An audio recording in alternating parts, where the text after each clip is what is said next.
The human eye's dynamic range is incredible, being able to detect a single photon of light, or 10 billion.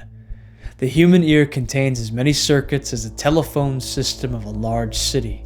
The king of Israel, named Solomon, wrote that the hearing ear and the seeing eye were both made by God. However, are we to believe him? Can we trust the Bible, especially since it's supposedly full of contradictions? It's my case that the Christian faith is not blind. So please listen with your ears, eyes, and heart open as this episode of Skeptic of Doubt covers important foundational teachings of Christianity in light of the alleged Bible contradictions.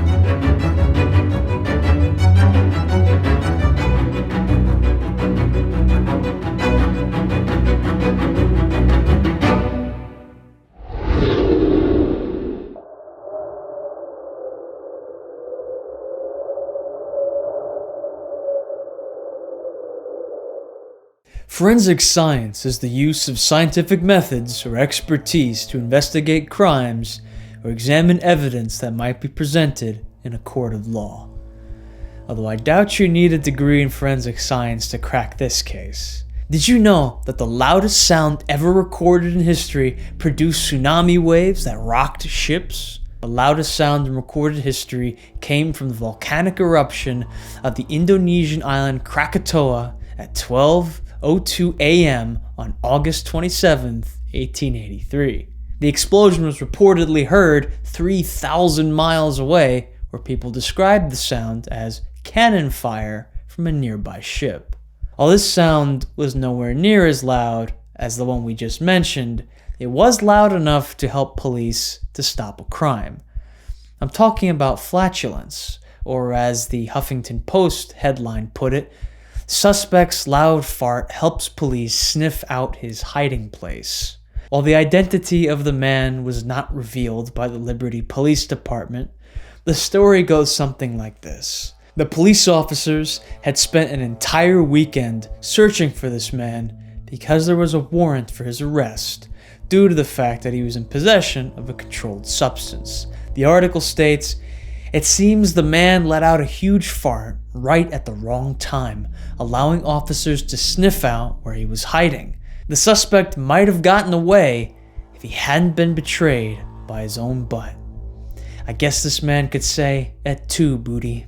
Whether he knows the line from Shakespeare or not, I think one of the key takeaways here is that it doesn't take much to blow your cover if you're in hiding. That's why Rahab's heroic act of hiding the spies of Israel is so impressive. This woman's faithful actions certainly deserve praise. However, skeptics would say, that's just it. Was she saved by her faith or by her actions or her works? Pointing to Hebrews 11, verse 31, skeptics say that this passage clearly indicates that Rahab was justified by faith. However, in supposed direct contradiction to this, James 2:25 says that it was her works that were her justification. So we have yet another false dilemma on our hands. In fact, the following verse in James, after the one that was cited, resolves this contradiction easily. For as the body without the spirit is dead, so faith without works is dead also. James was not advocating that we, or that Rahab, can be saved by our works, but rather, after we're justified by faith and granted the gift of salvation, God can work in us to produce good works. The purpose of good works is not to save us, but rather so that others will see this transformative power and glorify God. Jesus' statement in Matthew's Gospel brings all the clarity in the world to this topic. Jesus said, "Let your light so shine before men that they may see your good works and glorify your Father which is in heaven. So the point of good works is to bring glory to God, not to earn our salvation. Jesus already saved us, so there's no need for us to attempt the impossible feat of trying to earn our way into heaven.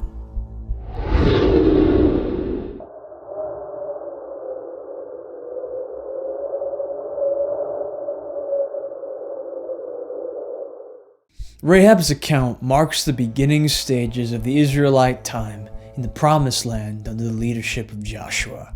Eventually, after the death of Joshua and after the time of the Judges, Israel had its first king, a man by the name of Saul. The manner in which Saul died is another alleged contradiction proposed by skeptics of the Bible.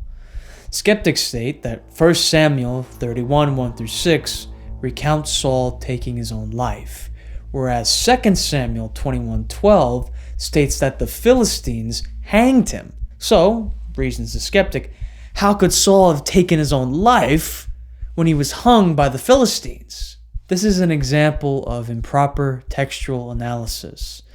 Saul had already perished by falling on his own sword by the time that the Philistines had arrived. After finding his dead body, the Philistines beheaded Saul and hung his body on the wall at Bethshan, a show of triumph. 2 Samuel 21:12 was not arguing that the Philistines hanging Saul was what caused his death, and is therefore not contradicting 1 Samuel 31. Another king whose death is supposedly a Bible contradiction is King Josiah. Skeptics say that the death of Josiah was supposed to occur peacefully, and yet he died in combat. This is not what the Bible says, and it's another example of improper textual analysis.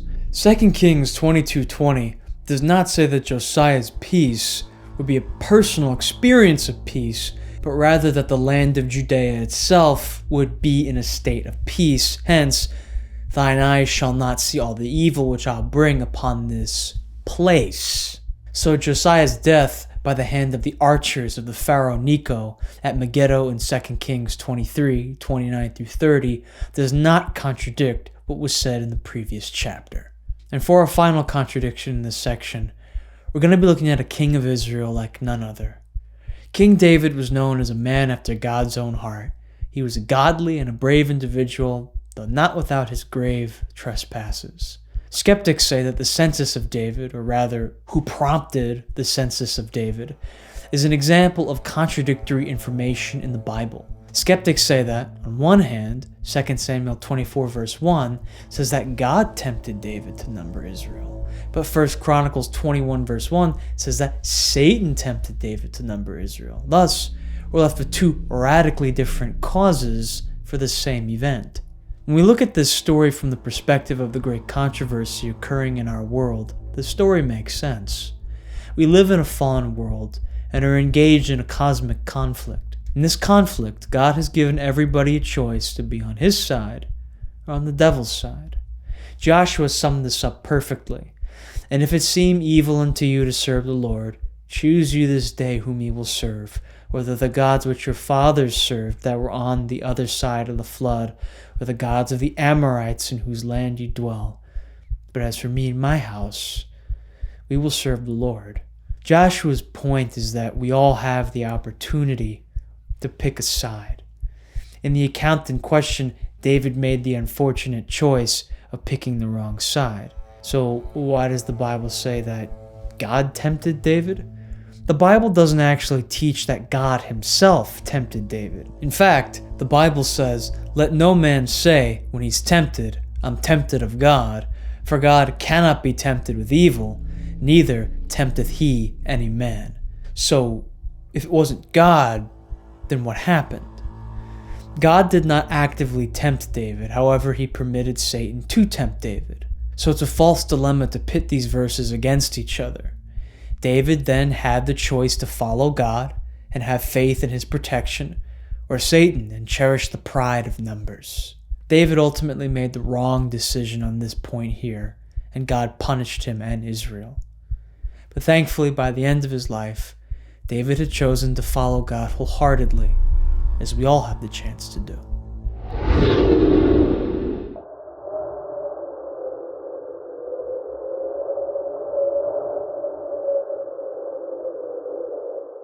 The entire New Testament, or New Covenant, is based on the sacrifice of Christ on the cross.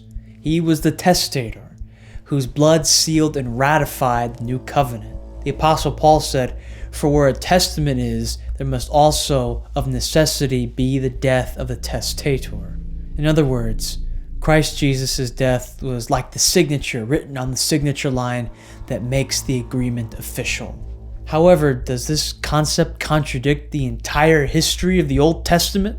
Skeptics of the Bible state that the Old Testament clearly taught that animal sacrifices take away sin, citing verses such as Numbers 29:5, which says, "And one kid of the goats for a sin offering to make an atonement for you."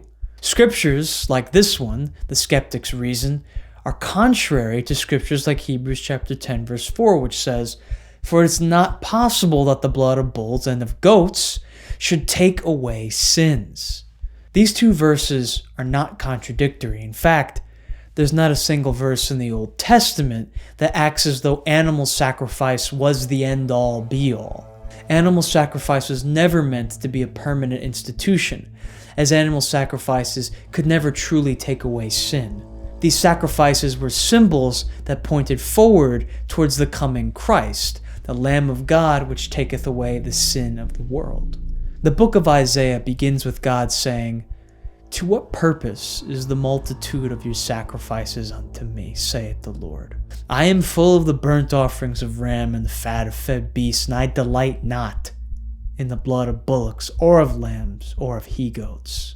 And by the time we reach the closing chapters of Isaiah, we find the prediction of the coming of Christ, the one who was wounded for our transgressions. Thankfully, after Christ was crucified as a sacrifice for us, he did not remain in the grave, and he rose again.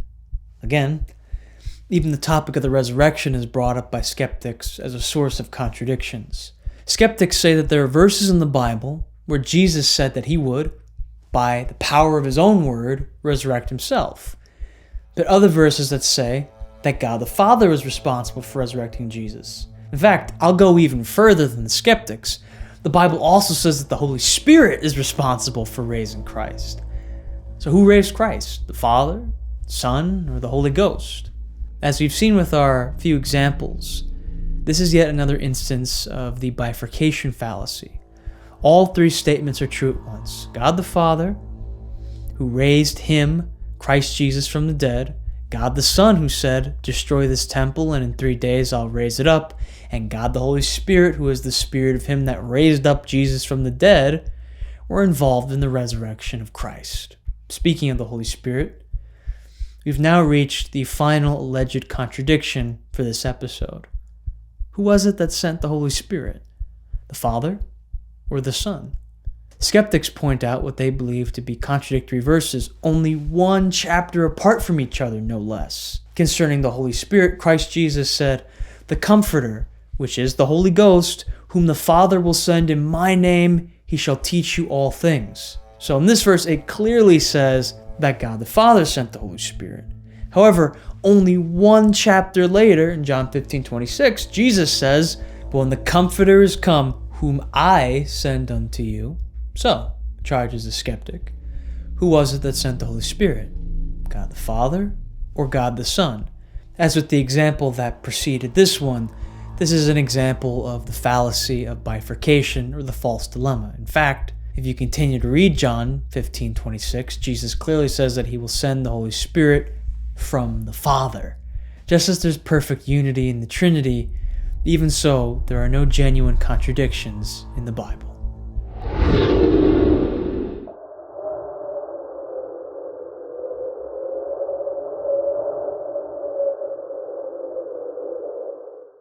If you keep in mind the things that we spoke about today, like the fact that an understanding of key doctrines like justification, the Trinity, and the cosmic conflict is essential for apologetics, then you should be a skeptic.